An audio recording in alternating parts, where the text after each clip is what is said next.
Okay, welcome back everybody. I've been doing some kitchen remodeling. I mean, not kitchen, but some bathroom remodeling here over the last week. So I haven't made any videos, but I thought I'd come at you with a really quick recipe. I played with it and I have found a way to make a keto chocolate cake that you can frost with whatever you want to. But today I'm just going to show you how to make the cake itself. It's a little different. So with that being said, this cake is spongy, it's delicious, it don't taste eggy, it's really good. So anyway, let's get to it. So what I got here in this little mixing bowl here is I got a tablespoon of Kerrygold salted butter. And to that, I'm going to add 1 egg.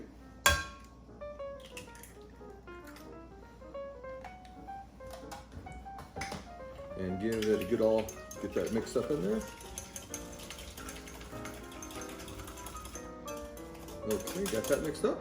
And into that, as you can see, I'm adding all the wet ingredients first. Some vanilla. Gonna put a tablespoon of vanilla in there. There we go, get that out of the way. And give it all a good mix up here. And into that, I'm going to add just 1 tablespoon of heavy cream.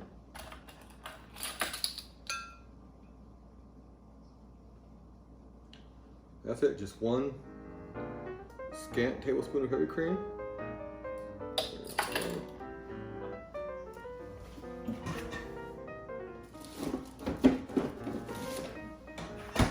Give that a mix.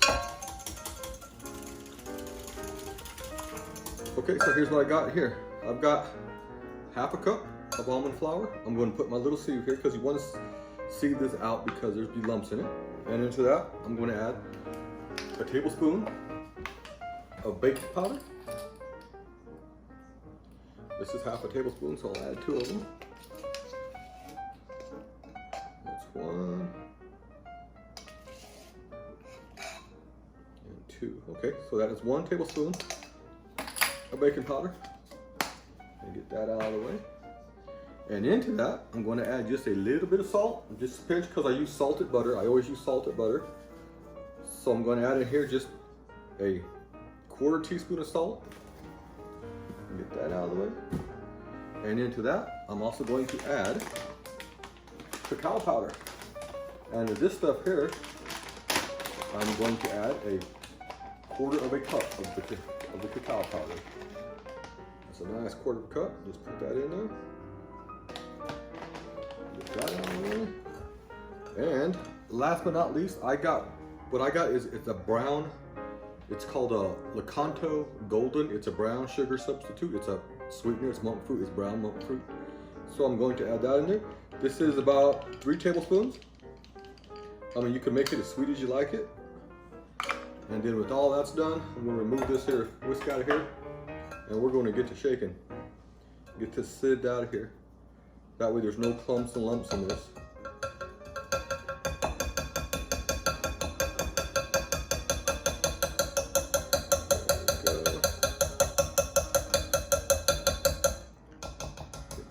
You see the lumps in there, the cocoa, so I'm just going to go ahead and use my fingers here and just get that all ran through the sieve. That way there's no lumps in this.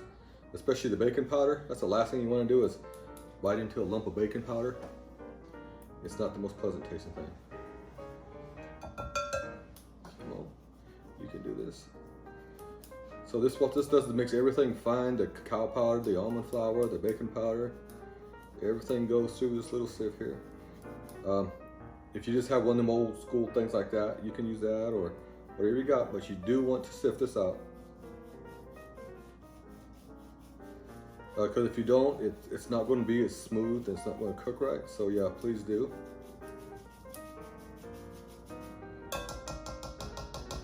Okay. And then you're going to give it all a good mix. There we go.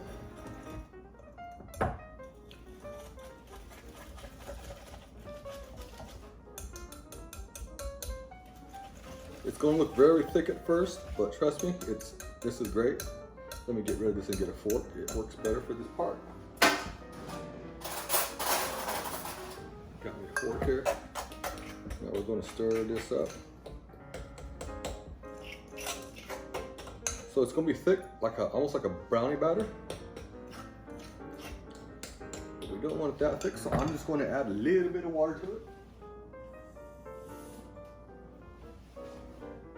Just a tablespoon at a time until we get the consistency that we like here.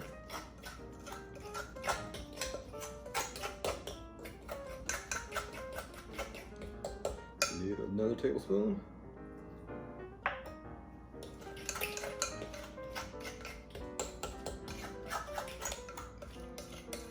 Okay, that does it. Perfect. So you can see now the consistency is almost like a thick frosting, just like a brownie batter. It's all mixed up there. Throw that aside. And what I got now, this is what I'm going to be cooking it in. It's just a little baking dish that I got here. You can use whatever you want that's this size. This is what I've got, so this is what I'm using. And as you can tell, I'm really prepared. Okay, so I got my little spat here. That way you can make all of that out of there. And we're going to put that right in there. That is really, it's like a brownie batter. But when it cooks up, it's not thick and like a brownie. Okay, put that in the sink. And then I use my manual food processors and get all the chocolate off of that. Give it a taste. Yeah. Oh man, that's good. And so what we're going to do now, this is the really interesting part, is we got it in our little bitty pan here. Get it all in there. I know there's folks out there just cringing because they can't. Some folks really see people using their hands and cooking, it just really makes them cringe, especially with raw meat. But I'm one of them people that just, my hands get into everything. So what I've got here, this is the interesting part. This is not baked. This is a steamed cake. Because I got the idea from the Japanese make like a sponge cake, and they make bread and buns and they steam it. The Chinese, they steam the bread. The Japanese, they steam it. So with almond flour, it's sort of mealy and grainy. And so I figured, because it's not moist, because it's a nut, it's not a flour. So by cooking it in a steamer while it's cooking, that steam is going to infuse with the dough and almond flour, makes it fluffy. And sure enough, it came out just like a regular chocolate cake. It's just fantastic. As you can see, my steamer is boiling now. So what I'm going to do now, give it a shake, and I'm going to put this in the steamer. Watch out, you don't want to get no water when you open that up. Now what you do is you're going to set your timer for 15 minutes. And at 10 minutes, you're going to shut this off and you're going to remove it off the heat. You're not going to open this lid. You're not going to do nothing to it. You're just going to take it off the heat and let the timer run down. And so when 15 minutes comes up and it dings, then you are free to open up that lid and take your little cake out. You want to take a knife and, rub around the edges there, run around the edges for it to come out of your little pan. I might even suggest putting a little like a butter or something around there just so it don't stick too much. Just so you keep it from sticking. And so that's what you're going to do. So I'm going to let this here steam on high for 10 minutes. And then I'm going to take it off the heat. I'm going to open it and then I'm going to let it set and finish up. And once that timer clicks at 15 minutes and it goes ding, ding, ding, I'm going to come back and I'm going to show you what this little cake looks like. So until then, that's going to be a couple seconds for you.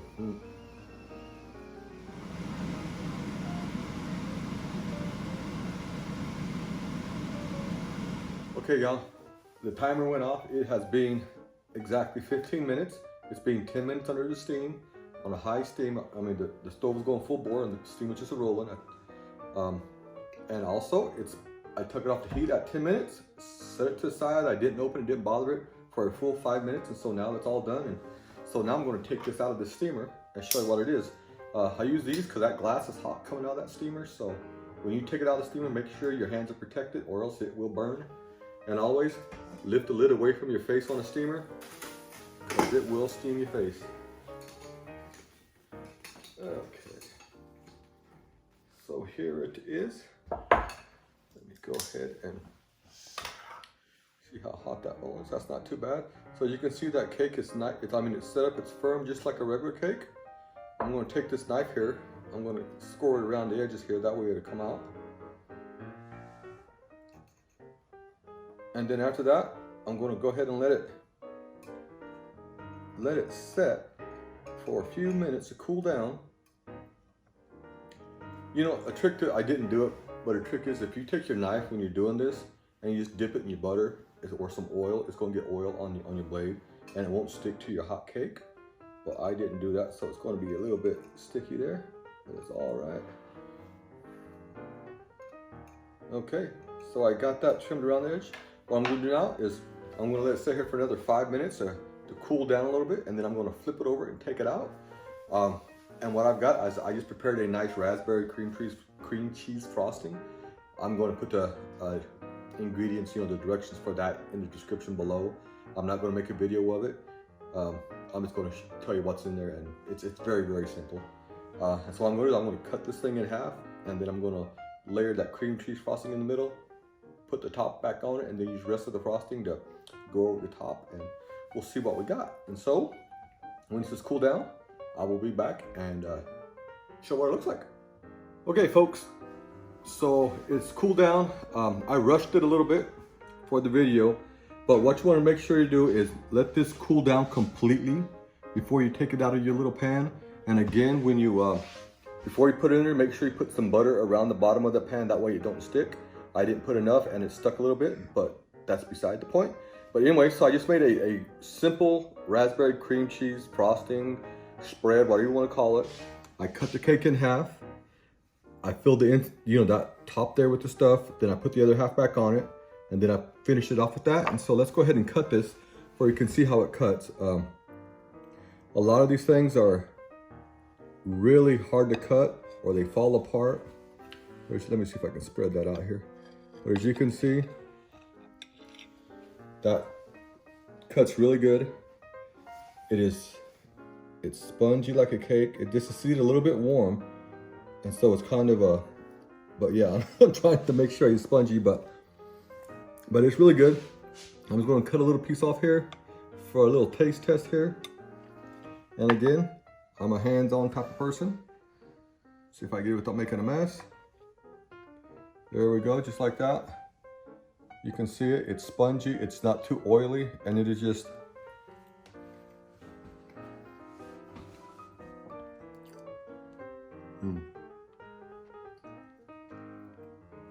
it's really decadent. It's like eating a really, not a cake, but not a brownie, but somewhere in between. And so it sticks to the mouth. It's really rich and chocolatey. It's not gritty. It's not grainy like you expect with almond flour. If there's anything different that I would do to this recipe, I think I might change it. I'll probably add 1 egg plus 1 egg white to it. And that will give it extra fluffiness, but I don't know for sure because it's really good the way it is. I think I'm satisfied with it now. But yeah, it's really good. Really, really good. This would be good with a glass of your favorite nut milk, whether it's almond milk or whatever it is, or hot tea or good cup of coffee. So yeah, or you take heavy cream, 50-50 ratio with water. You got milk, but it's still keto. So anyway, that's what it is, folks. I hope you try it. You can put whatever kind of frosting on you want to, but that's just what I had in the fridge, so that's what I made. Just raspberry, cream cheese, and a little bit of sweetener, a little bit of vanilla, and that's all it is. So yeah, folks, like the channel, subscribe to the channel, share the channel. Leave me a comment how you like it, if you don't like it, or whatever you want to do. Until next time, folks, God bless and good eats.